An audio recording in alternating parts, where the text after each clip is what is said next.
Concept map ay mga visual na representasyon ng, ng impormasyon. Maaari silang gumawa ng anyo ng mga chart, graphic organizer, talahayan, flowchart at Venn diagram, timeline o T-chart. Halimbawa, yan po yung mga halimbawa po ng concept map na parang pa-flow lang po, parang connect the dots lang po, para i-connect nyo po siya bawat aspect po. Cluster map. Pinagsasama ang dalawang yugto ng brainstorming, yung pagre-record ng mga idea at pagkatapos ay pagpapangkatin ito isa-isa.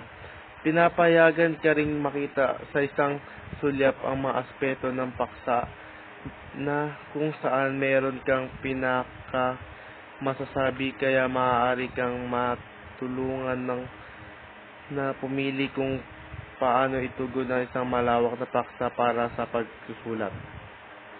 So, parang yun lang po. Parang sa lahat ng parang madalas po ito makikita niyo po sa paggawa po ng thesis po or research paper na parang nag-gather po kayo ng data or na kailangan may lumabas na po na result na parang bakit po kaya ganyan, bakit kaya naging yung result po natin. Parang ganyan po, parang inuhuli nyo, parang inaano nyo po yung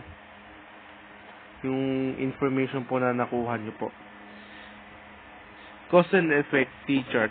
Ang diagram ng sanhi at bunga ay isang tool na pang-visual na ginamit upang logical na ayusin ang posibleng dahilan para sa isang tukoy na problema o epekto sa pamamagitan ng pagpapakita ng grapikong mga ito sa pagtaas ng detalye. Tinawag din itong diagram ng Ishikawa. Parang yan po, parang madalas po na nakikita po natin yan siguro pag i-describe ko pa rin po yung research paper po. Parang yun yung cause and effect o sa Tagalog po sanhi o bunga.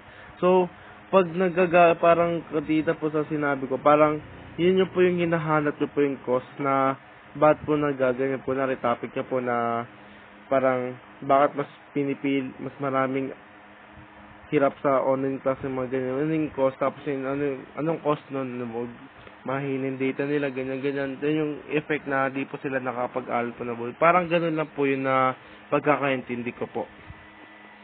Next po, problem solution chart. Ay isang diskarte na sa bokabularyo na makakatulong sa mga mag-aaral na ituon ang pansin sa apat na mga lugar na critical sa paglutas ng problema. Pagkilala sa problema, paglista ng mga kahinatnan o result ng problemang iyon. Hiwalay na ang mga sanhi at imong kaya ng mga solution.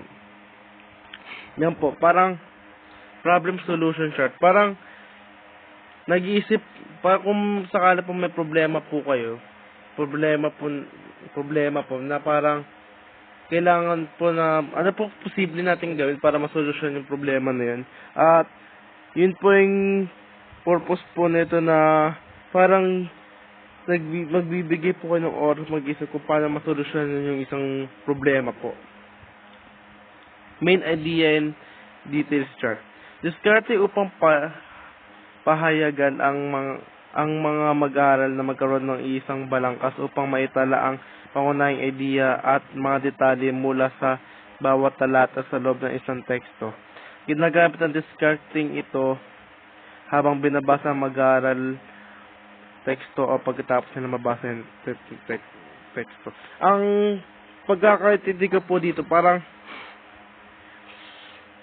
summary po. Kunwari po may binabasa lang po kayong ganyan, parang isang kwento po.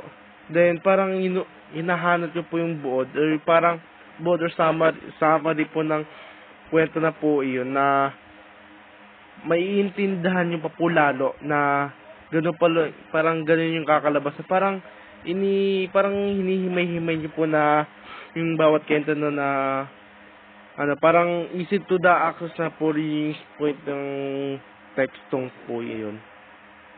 Yan po yung parang may idea, tapos yung mga detail po. Yan po yung picture po na Parang yan po yung main idea. Tapos ayun yung detalye-detalye na ano pwedeng posibleng details na makadugtong po sa main idea na po iyon. Organizational chart ay isang diagram na visual na nagpapahiwatig na panloob na istruktura ng isang kumpanya sa pamamagitan ng pagdedetalye ng matungkulin, responsibilidad at ugnayan sa papagitan ng individual sa isang entity. Ang mga chart ng organisasyon na to, naglalarawan sa isang kumpanya na sa buong kumpanya na magdidil pababa sa isang tukoy na department o unit. Parang yan po, parang organized pa yung kailangan po nilang gawin. Kasi parang, ang hirap po kasi, pag hindi po organized yung gagawin po nila na parang ganyan, dapat yung time na ganyan. Posible po natin na makalimutan po natin yung gagawin po natin sa mga oras na yun. At mamimintasan po tayo na ng mga gawain at mahirapan po tayo gagawin sa mga susunod po. Fact and opinion chart. Maaring gamitin ng mga tagapag-ayos ng grafiko upang matulungan na makilala ang mga katotohanan kumpara sa mga opinyon o isang tema o teksto. Ang mga katotohanan ay mga pahayag na maaari ipakita sa totoo o maaari mapatunayan o sa isang bagay na totoo nangyayari. Maaari kang maghanap ng mga katotohanan sa encyclopedia o iba pang sanggunian na makikita niyo sa mga para sa inyong sarili. Parang fact and opinion po. Siguro po, parang ganyan po, parang halimbawa po sa may picture po, spiders are interested animals to observe. Parang, based on experience siguro, or kaalaman nyo po sa ano, kasi may mga bagay po natin na alam po natin, hindi po alam ng iba. Parang, ganun na po, parang bibigay po tayo ng information po sa iba na, ganun pa pala yun. Parang, informasyon na nagbibigay po at malaking tulong po sa kanila po na may natutunan po tayo sa atin po. Siyempre po, experience po natin, parang nagbibigay po ng payo.